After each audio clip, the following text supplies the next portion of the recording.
Since 1946, Goodwins and Sons Markets has been providing you with the freshest produce and finest provisions in our locally owned and operated store. We're now excited to bring you a whole new online shopping experience. Simply visit us at goodwinsmarket.com, where you click it and we pick it. Once you've submitted your items online, our specially trained order pickers will get your order ready for pickup, then simply park in one of our specially marked online order pickup spaces, conveniently located at the front of the store. We'll load your groceries for you. Save time and order online with goodwinsmarket.com.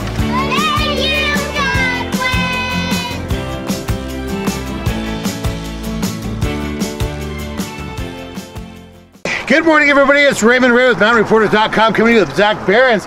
Here, he is the U.S. Forest Service PIO. Good morning, Zach. How are you? Good morning. How are you? All right. We are coming to you from Sky Forest we were going to talk about the fire danger, but then interestingly, there was an incident this morning that Zach's going to give us some information on.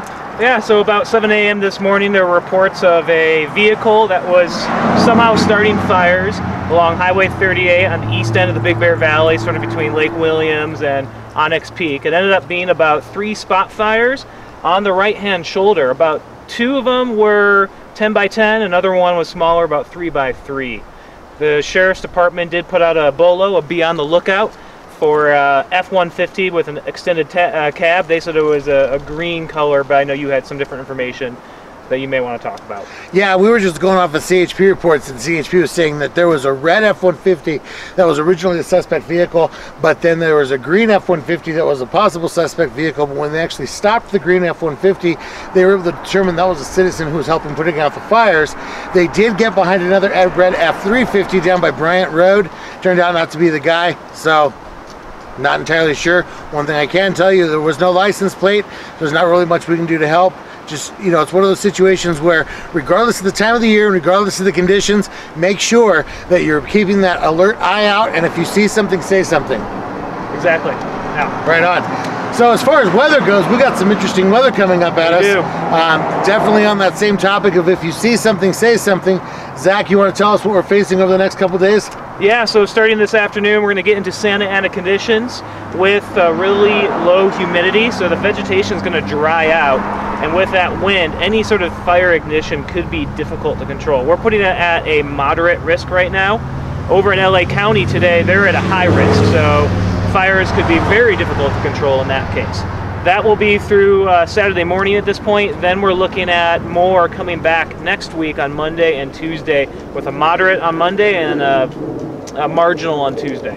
All right, so it looks like for this weekend, everybody's going to want to keep those eagle eyes out, looking at the sides of the road. Watch out for vehicles throwing embers out the window or whatever source of ignition those were this morning, along with campfires, barbecues, and all that good stuff. What are our current fire restrictions?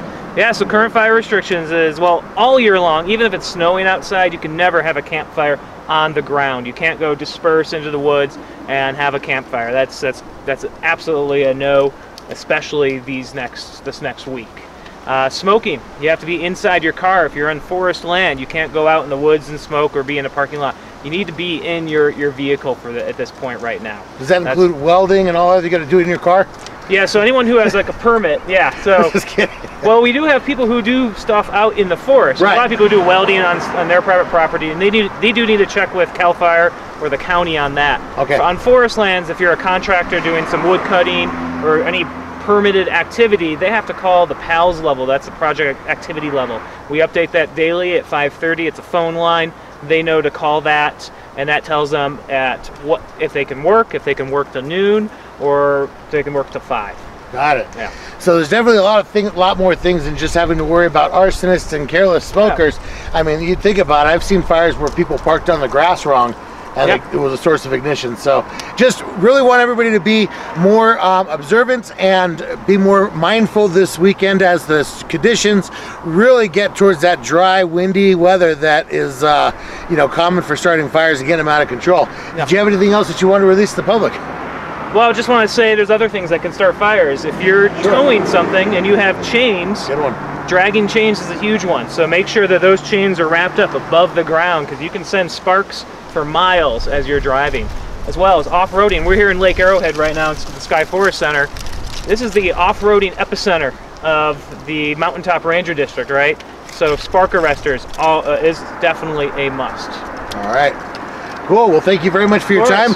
Thanks all of you for following mountainreporter.com, and make sure you check out our website every morning. If there's anything going on, we'll make sure that you have that. You can also follow us on Facebook to get those live real-time reports and live reports from the scene of whatever's going on. It's Zach Behrens, PIO for the U.S. Forest Service, and myself, Raymond Ray.